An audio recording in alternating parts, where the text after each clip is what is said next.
Hello, everyone. My name is Jeff Miesbauer, Content Manager at Agiloft. Welcome to today's training webinar titled Work Wonders with Rules. Today's broadcast is a recorded update by Rose Booble of a hugely popular session delivered by Agiloft Implementation Manager Jack Wicks at the Agiloft Summit in October.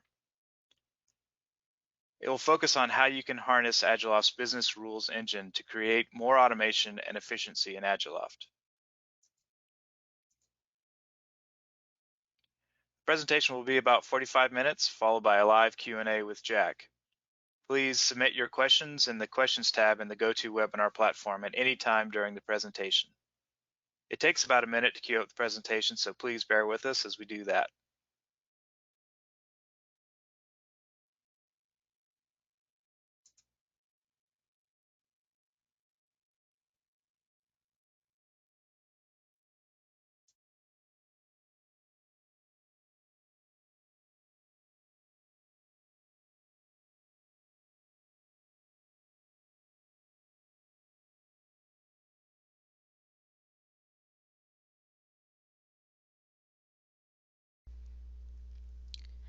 Hello everyone, my name is Rose and I'm an implementer with Agiloft. Today I'm going to walk you through some information about rules and the actions that are contained in rules and how these can be used to automate elements of your contract management system. Let's go ahead and start with a brief overview of what we'll be looking at today. First, we're going to look at rules and actions. We will define these two terms and explain the ways that they're intertwined with each other. Next, we'll look at how to add new functionality to your Agiloft system by leveraging the power of rules and automation. And finally, we'll explore some ideas that customers have used to customize their own systems and hopefully inspire you to find your own ways to create something amazing. So let's talk a little bit about what I mean when I refer to rules and actions. We'll start with rules. An example of a rule would be an automation that checks each night to see if any contracts have an expiration date within the next 30 days and sends an email to the contract manager notifying them of the expiration. So rules are configured for a specific table. In my example, it would be configured for the contracts table, and they're triggered by a specific event. This event can be a user action, such as making a change to a record. It can be a time period, like in my example, where the rule is triggered each night. Or it can even be triggered by another rule. A rule has to contain a few specific things in order to run correctly. There has to be a condition that causes the rule to run, as we discussed a moment ago. It has to have a priority, which tells the system what order to run the rule in relative to the other rules within the same table. And finally, it needs a list of actions. For example, in the case that I gave, the trigger was the time-based element running each night. The priority would be set to whatever order we want to run that rule in, and the action was to send an email to the contract manager notifying them of the upcoming expiration. So we mentioned that this rule had an action attached to it, which was sending the email. Well, actions are specific elements that can be combined into rules. Actions are also set up in their own specific tables, just like rules. So the contracts table, for example, has a set of actions for it. The approvals table would have its own set of actions. Actions don't have to have the same trigger as rules, but rather actions are the result of a rule being triggered. Actions can also be triggered through the use of an action button, including an action button on a layout or in a table view allows users to trigger an action on demand, or that action can again be triggered by a rule. There are several ways that actions can interact with the system, so let's take a look at a few of them through these next couple of minutes. So the first group of actions that we're going to look at are the ones that modify records, so the record modification type of actions. The first of these actions is the update fields action. An update fields action is used to change the value of a field in a record or a set of records. For example, we might want to change the value of the status field to expired for all the records whose end date has arrived. That would be accomplished through an update fields action. This action type could include changing the value of a field based on a formula. So we could set the value of the contract expiration notification date to be the end date minus 30 days, for example. And then we would be updating that notification date based on that formula. The next type of action that modifies record is the data conversion action. These actions take a record and use that record to create another record or multiple other records. For example, an action may be associated with an action button labeled Create Amendment in a contract record. This data conversion action takes key information in the contract record and uses it to create another record, mapping desired values from one record to another. As I mentioned, a data conversion action can convert into multiple records as well. As an example, a service contract might contain multiple customer parties, and a data conversion action could generate a separate company record for each of the customers listed in the contract. Finally, let's look at the delete action. Delete actions are used to remove records, or more commonly history records, from the system. These actions should always be used with care as they are very powerful and permanent actions. This next group of actions to look at are the notification actions. These actions all work to send information to a user in some way. So first, let's look at the validation action. A validation action checks to see if a specific condition is met, and if it is, it triggers a pop-up that informs the user something is not complete or correct, and that it needs to be fixed before they can move on and save a record. These validations can be configured two different ways, either so that the user can confirm their selection and continue despite the warning, or so that whatever action they were trying to complete cannot be completed until they have fixed whatever the limiting factor is that is triggering that validation. Next comes the email SMS action. This action sends a notification to a specified user, to several users, or even to a team. These are typically email notifications, but they can be set up to send as SMS messages as well. Finally, we have the browser pop-up action. This action sends a notification to all users in a specified group when an action takes place. It only acts on users who are currently logged into the system, so users who are not logged in will not receive a notification. For example, a pop-up action could inform all members of the service team who are currently logged in when a high priority support ticket is submitted, so an active user would know to address it. The next group of actions are the data actions. This group includes all actions that result in data being moved in or out of the system. So first off, we have the import action. An import action is one that typically moves data from an outside source into the system. Often these imports are scheduled. For example, a company may process payments using a third-party software and import the data for the day's payments processed into a table in their Agiloft system to reconcile with customer accounts. Import actions can also import data from a field within the same KB when that field generates data in a specific special format. This is not as common though and is usually used in implementations with AI integration. Next, we'll look at an export action. An export action is an action that moves selected information out of the system.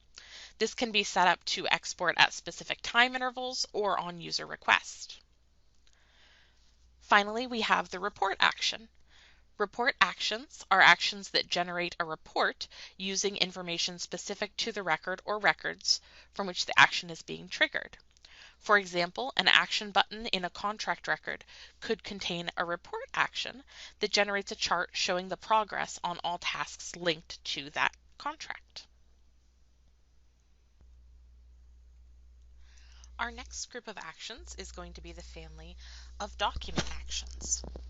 So first in the document actions category, we have the print action. A print action takes information from a print template and uses it to create a document, either as a Word document, a PDF, or an HTML document. This is an action that we use a lot as it is responsible for all of the generated agreements that we have in our contract records. Next, we have OCR actions. An OCR action is one that takes a PDF that includes text and adds a text layer to the file, making it searchable. This allows you to search records based on the content of a PDF file. This is an excellent tool for use with legacy contracts that have been uploaded to the system or with customer provided documents in PDF form. Next is our document format action. This action is a pretty straightforward one, and we use it to change a Word file to a PDF or vice versa. Word files might be converted to PDF to restrict users from editing them, or PDF files might be converted to Word in order to allow editing. Next, we have our document comparison action. This action takes two Word files and highlights the difference between them. It creates a third document that has all of the differences as redlined items. This is an excellent action to run on a document sent back from a customer or partner or vendor, as it can clearly show where any changes were made from the original document that was sent out. Finally, our last action in the document actions category is the merge document action. This action takes multiple Word or PDF documents and merges them into a single document. One example of this might be merging exhibits with a contract document or to add amendments to a file that's being sent out. Our next type of actions that we'll look at are integration actions. The first of these is the DocuSign Adobe Sign action.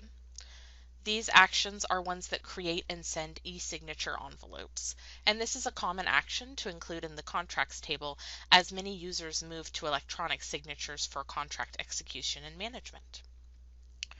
Our next action is going to be a sync action. A sync action runs a sync that has been set up through the Sync Setup wizard. For an example, you may have a Salesforce sync set up through the sync setup, and this action would then prompt that sync to run using the parameters defined in the sync setup. Next is a WMI or Windows Management Instrumentation action. These provide a method for polling and pulling configuration information using the Microsoft WMI protocol from Windows-based machines on a network. WMI fields can be added to a user record, and when that user logs in, their user's machine information can be updated automatically, or they can be added to an asset record and polling can be done in a timed rule. Next, we have script actions.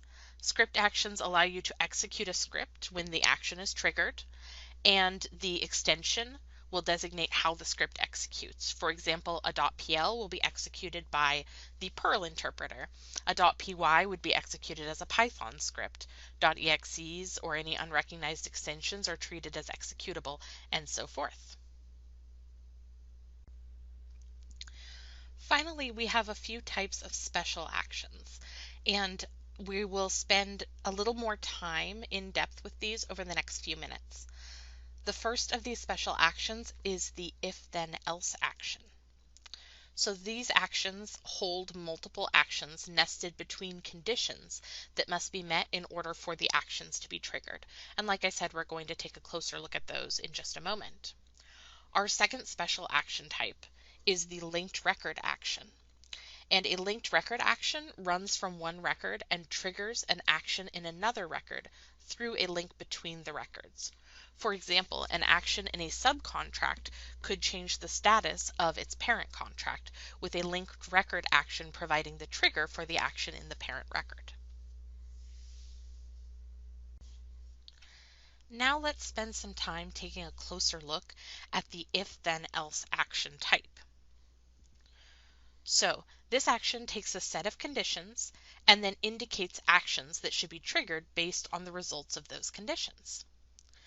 The conditions themselves are built just like saved searches. So if the conditions are met within that record, then the corresponding action or actions are triggered. In the example provided here, the first if statement checks to see if the renewal contract ID is empty. This we can see is constructed just like a saved search. If the renewal contract ID is not empty, then the actions below that if statement will run.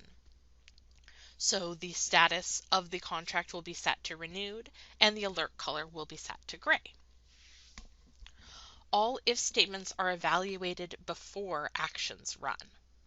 So we can see that those actions would not run unless that if statement was evaluated and was returned as true. In this example, the next if statement is an else if. So this is saying that if the renewal contract, our next statement is an else if statement. It says that if the renewal contract ID field is empty and the next set of conditions are met, then the next set of actions are run. So if the renewal contract ID is empty and the renewal type is auto-renewing and the status is active and auto-renewing has not been terminated, then the set end date based on auto-renewal term action and email contract or that contract auto-renewed will run. So again, that if statement contained in that else if must be met in order for the actions under that to run. Now we're going to take a closer look at linked record actions. Linked record actions are very powerful actions because they can act between records and even between tables. A linked record action can act from one record to any other record that is linked to that record. However, they have to have a linked field in order to hold that connection and to show the linked record action where to act. Typically, the link to another record contains the ID of the linked record in order to ensure that the link is to a completely unique record. This is important as we want to ensure that our linked record action is being triggered in the correct record. Let's look at an example of commonly linked records. So in the contract table, we have parent contracts and child contracts. Each contract can have one parent contract. However, each parent contract can have multiple child contracts. Here we can see a parent contract with 3 child contracts. The child contracts have a field called parent contract, and that parent contract contains the ID of their parent contract, thus linking them all back to that master contract. From the parent contract, we can see all of the child contracts related to that record from a related table. In this example, the direction of the link is the same for all of the records. The link travels from the child contract through the parent contract linked field and into the parent contract record.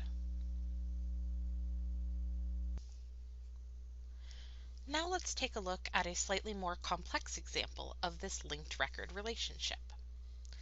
In this example, contract records have a link to the record of an individual who owns the contract.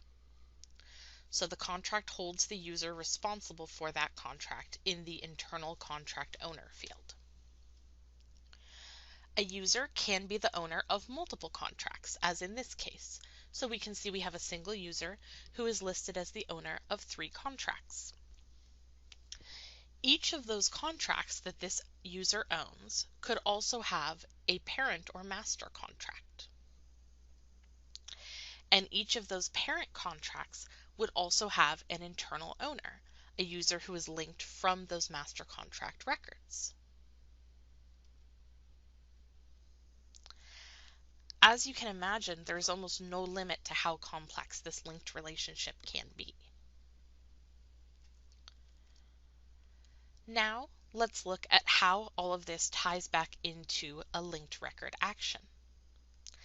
A linked record action can run from anywhere in the chain, and it can run from any record to any of the other records.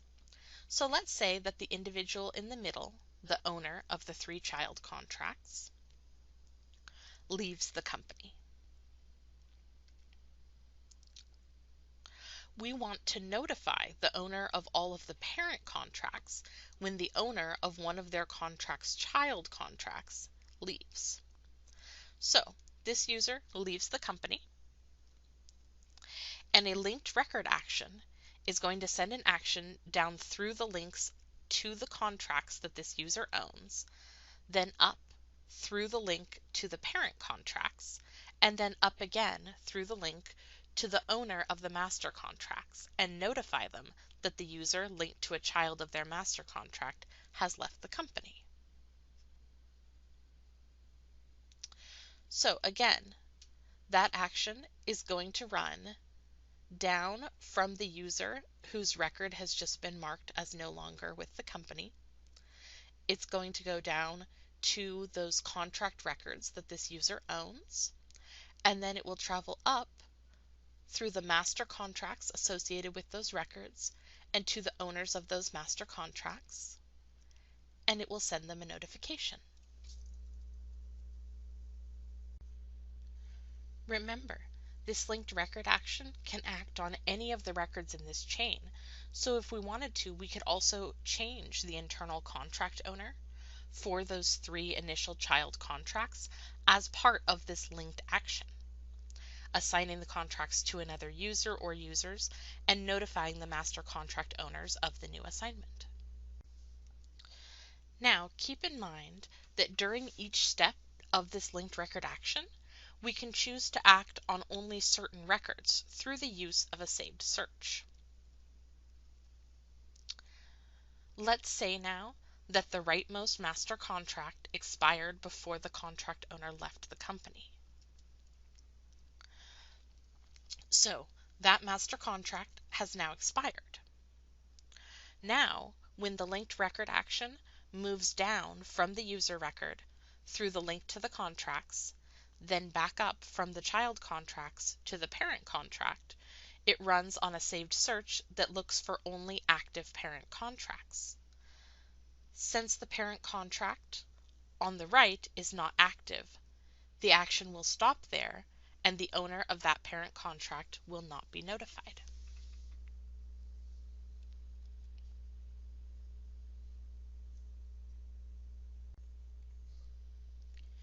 Now that we've looked at some of the types of actions that we can apply to rules, let's see how we can add automation to this setup through the use of a couple of extra fields and some linked record actions.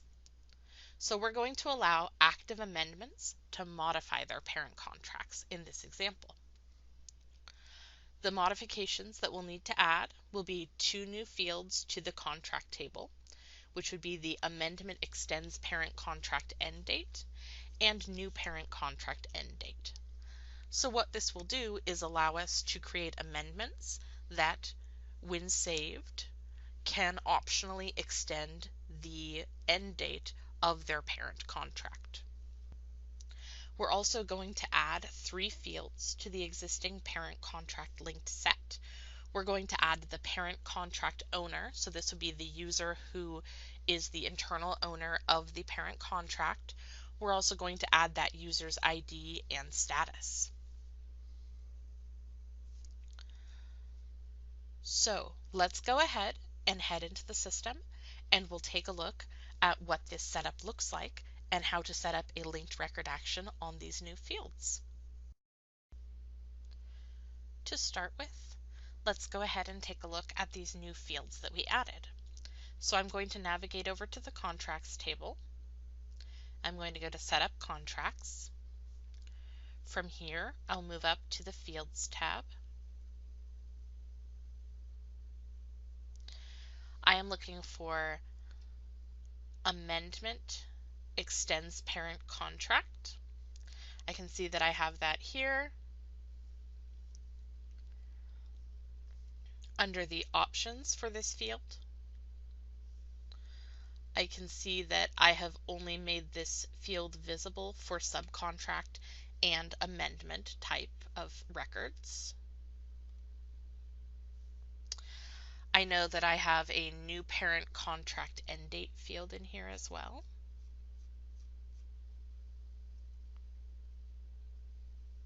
New parent contract end date, that is a date field. And similarly, I have made it only visible for those same record types.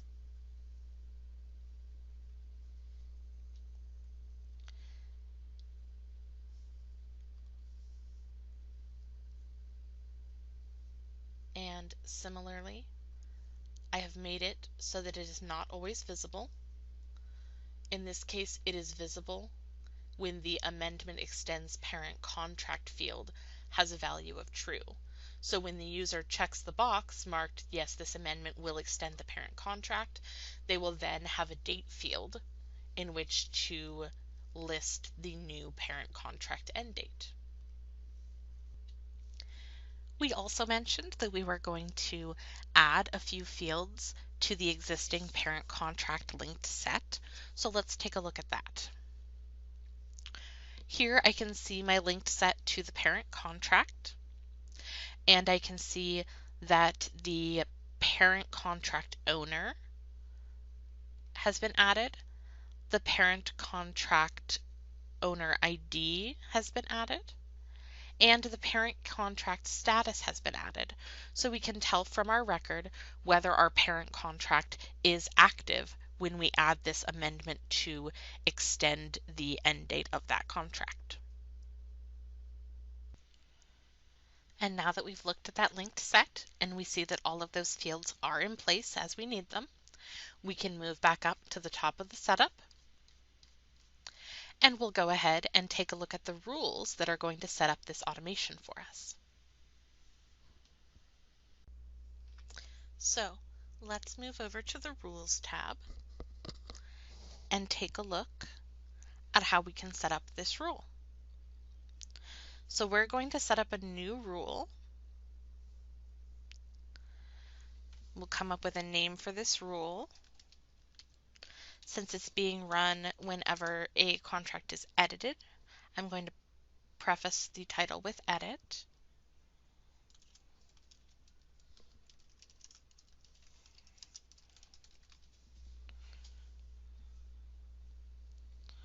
This rule is going to run when a contract is created, edited, or deleted. We will not be running it at selected time intervals or when other conditions are met. We just want to run this rule when the contract is edited.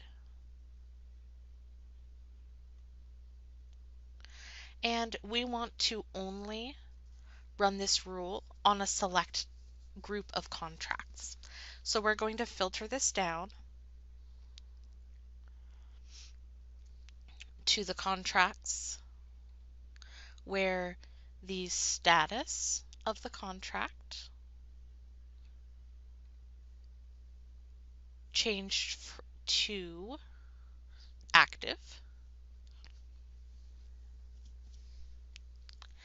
and we only want to act on amendments because we know those are going to be what is changing our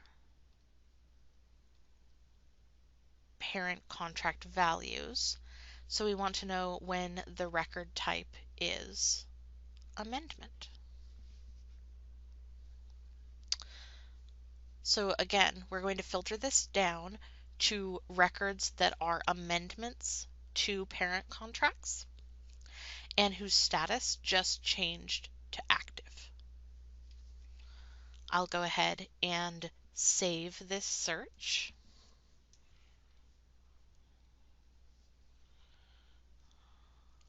And now that search is applied to our rule. So this rule is only going to act on those records that meet this criteria. Now, I want to add a set of actions to this rule. But I want to be able to tailor those actions to specific criteria. So I'm going to create an if-then-else action. So I'm going to make this all of my edit actions that make changes to the parent contract. So first, I'm going to add an if statement. I'm going to say that if that field that I created, amend parent contract end date, is checked, so amendment extends parent contract is checked,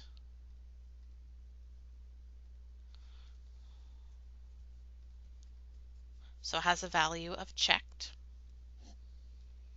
So again, setting that up just like a saved search. So if that is true, then I want to modify the parent contract's end date from the amendment. So I'm going to add an action. This is a linked field action, a linked record action. This is going to amend the parent contract end date.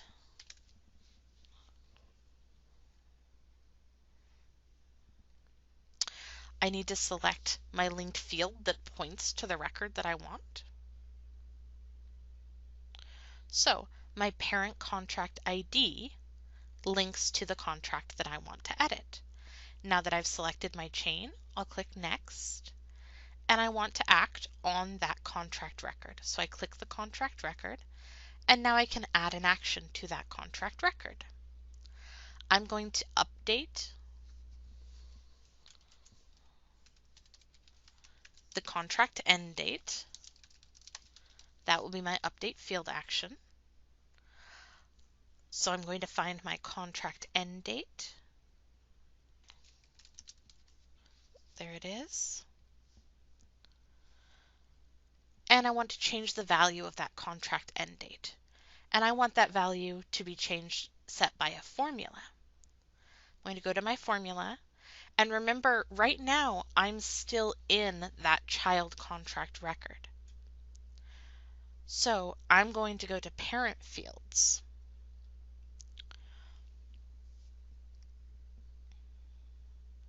And I'm going to look for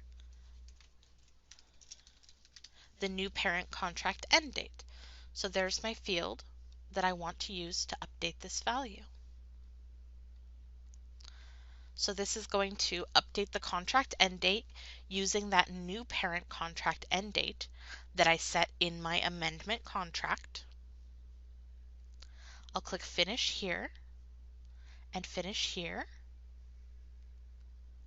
Close that out. That's my linked contract action that I have now added to my if-then-else action in my edit rule on the contract table. Now, what if the parent contract of this amendment that we're making has already expired? We don't want to extend the end date of a contract without ensuring that that is an active contract. So what we're going to do is we're going to add another if statement nested underneath this amendment extends parent contract if statement. So we want to know whether the parent contract status is active. So if our parent contract status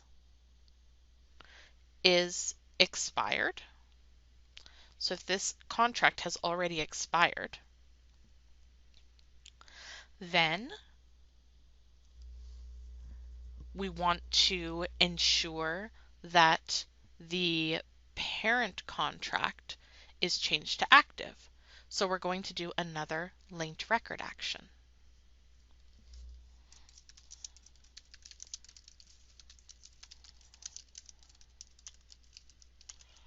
I'm going to name my action.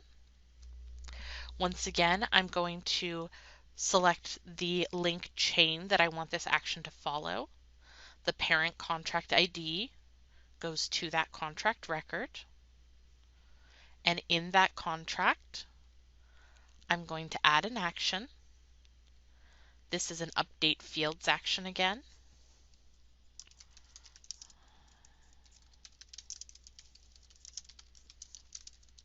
And I'm going to be updating the status of this contract. So I'll find my status field.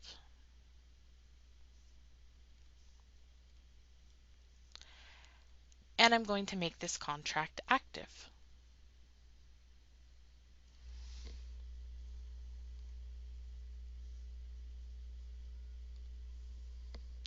Now I can see that that action, that is an update field action, has been added to my linked field set.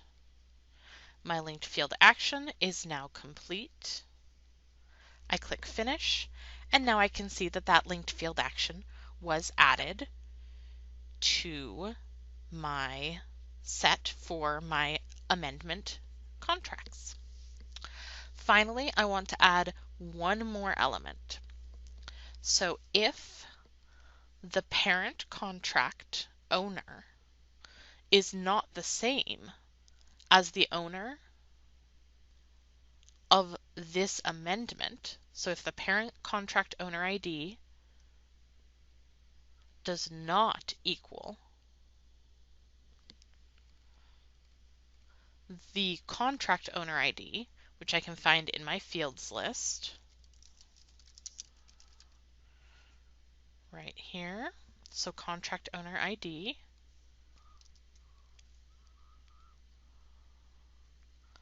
I want to send them a notification stating that that parent contract has been activated. So I'm going to set up an email action. I'm going to say that I want to notify the owner of parent contract that it was extended and made active. It's going to send an email.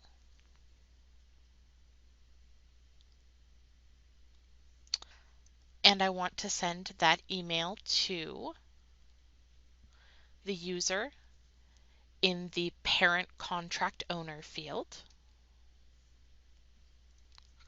Subject, a contract has been set to active. And from here I can include any information that I want to within the body of the email.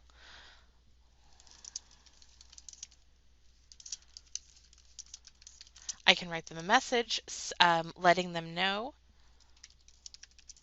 that their contract has been changed to active status with an extended end date due to an amendment. I could add any other information I wanted to. I could add values from the contract, either the parent contract or the child amendment that we just set up. I can give this a name.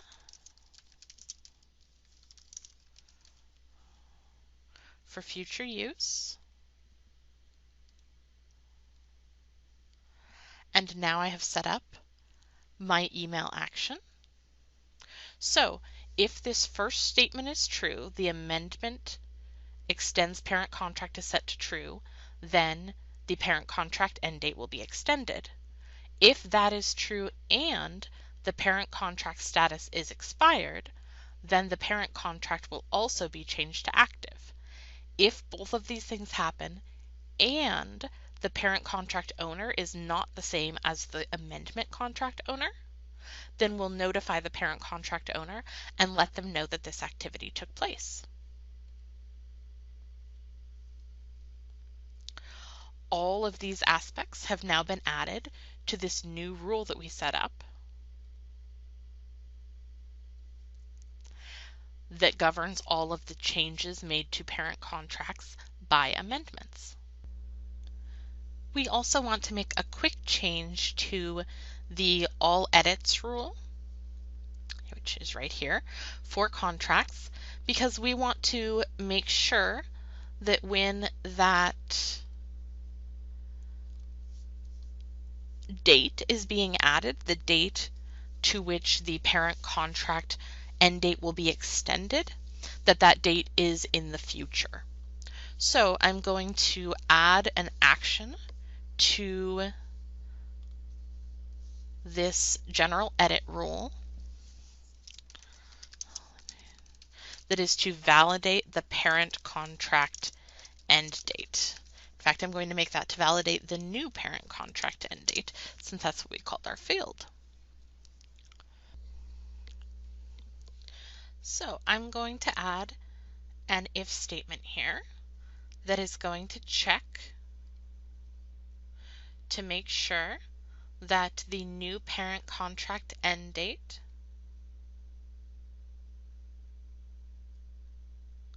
if it is more than 0 minutes old, that is to say if it's in the past, then it is going to trigger a validation action.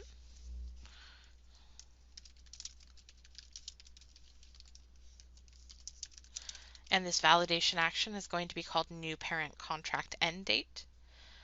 It is going to notify the user that the new parent contract end date is in the past, and it's going to contain the message, please select a new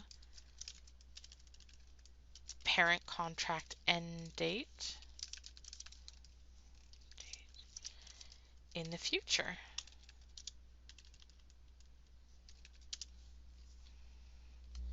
And we do not want the user to be able to save the record unless this condition is met. This will ensure that people are only entering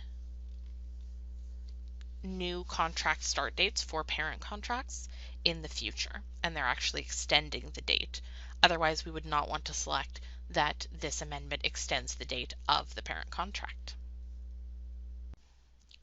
Now that we've seen what it looks like to set up these rules and to put these actions within the rules, let's take a look at some other possibilities for how this could be used. We could add amendments that modify other fields in the parent contract.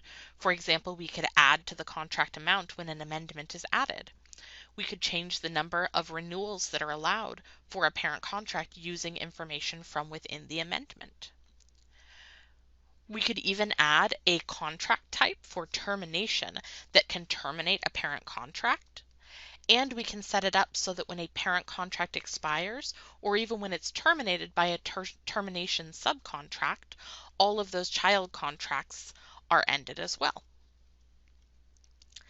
In addition to what we can do on the contract table, we can use this rules automation to manage our users as well. For example, when a user goes on vacation, all of the records that are assigned to that user can be reassigned to a backup user that is indicated in their record. And when they come back from vacation, the records can get reassigned back to the original user again. We could also have an action that acts on new user records. And when the new user record is created, an email is automatically sent out with links to documentation and relevant training materials. This rules automation also applies to our approvals table. We could set up recurring approval reminders. So when an approval email is sent out, every certain number of days, say 3 days, until that approval is complete, the user receives a reminder. We could make it so that the user is able to disable these reminders if they're waiting on third-party information. And after the approval has sat for a certain number of days, we can set up an automatic notification to the approver's manager so they can follow up with that user and move that approval forward. We can allow approvers to decide whether future approvals are required. We could have a new field in the approval record that's only visible for certain approval types that is legal approval required. If the user selected this field, the table would automatically generate another approval step and add it to the workflow. So we could allow users to make that choice based on their own judgment and make it on an ad hoc basis. As you can see, the options for what these rules can do are just about limitless. I hope that this has given you some good information and some ideas that you can take back and implement within your own system. Please stick around as we will have time for Q&A after this session.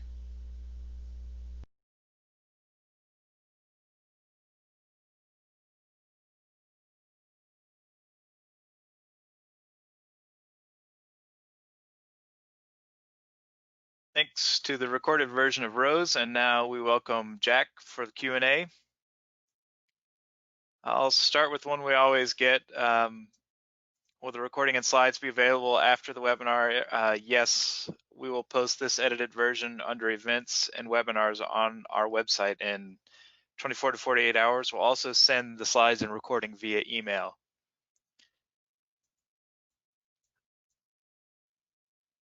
Jack here, I've got one here. For customers, what are the most common types of contract automation that you set up with rules and actions?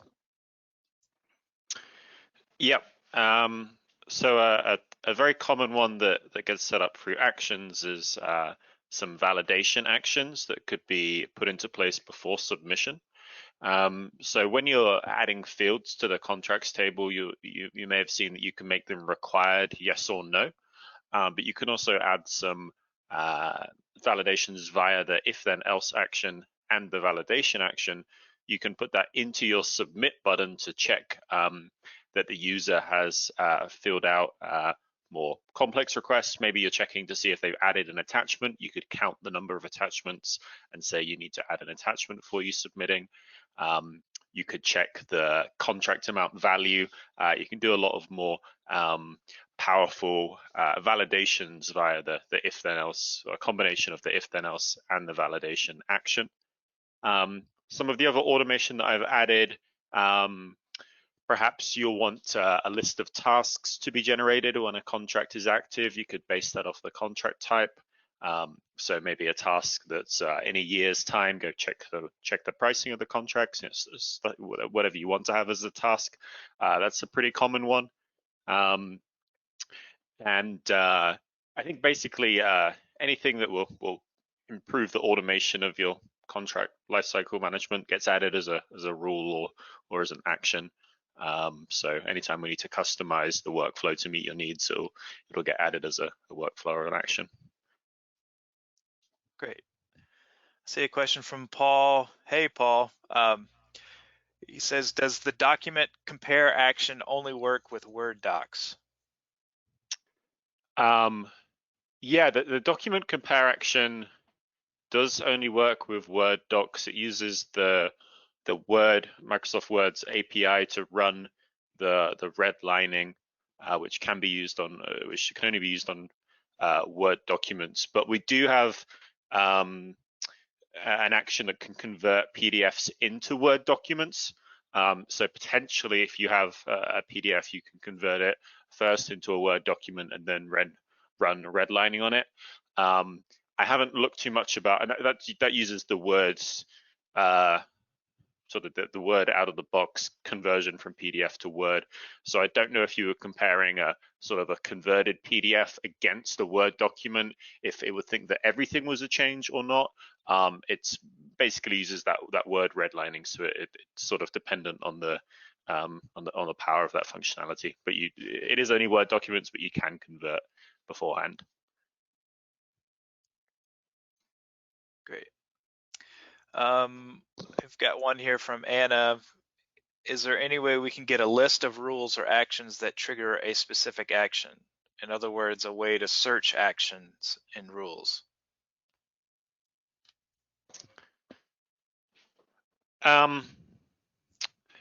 Yeah, I think if we're trying to find out sort of when a certain action would run, let me think about. We are looking, there are some enhancements in the system to improve that part of the wizard so that your list of actions and your list of rules are searchable and are reorderable. So they look a little bit more like the rest of the system. So that will be coming. I think at the moment, the best way that I find of doing this is to, when I go to the rules tab, when I go to the rules tab of the setup, you can change your own view. And if you change your view to show a large number of rows, then the entire rule gets spelled out. And you can see what actions are running, and you can see the if conditions in the if then else. And I end up doing sort of just a control F in the browser to find the particular thing that I'm looking for. So you either can find it that way, or a lot of the time I'll look in the history of a record to see sort of what caused it to change, and you can do some investigation there. But the rules get, if you're in a complex system and you've got sort of 10 rules, I would have to think hard to imagine a system that would make it easy to find out what triggers what. But hopefully the changes that we'll make to enable searching in the rules and actions pages will help locate those sort of triggers and those actions. Great. Sort of a follow-up to that. You know, what if I'm configuring rules and something goes wrong? Is there any way to undo the rule, and sort of, I mean, is there another tutorial that we could look for more assistance in building these rules and actions? Yeah, so to answer your first question about sort of an undo feature, we don't have an undo feature in our admin interface. We don't have an undo feature. So there's a couple of things that I do when I am editing a large rule. A first item might be that I might have a dev system where I've got a copy of my production system, and I'm making changes in my dev system so that I can test them, so that I can ensure that I've got my modifications correct before I either push those changes to my production system through a sync, or rebuild them in my production system, referencing my dev system.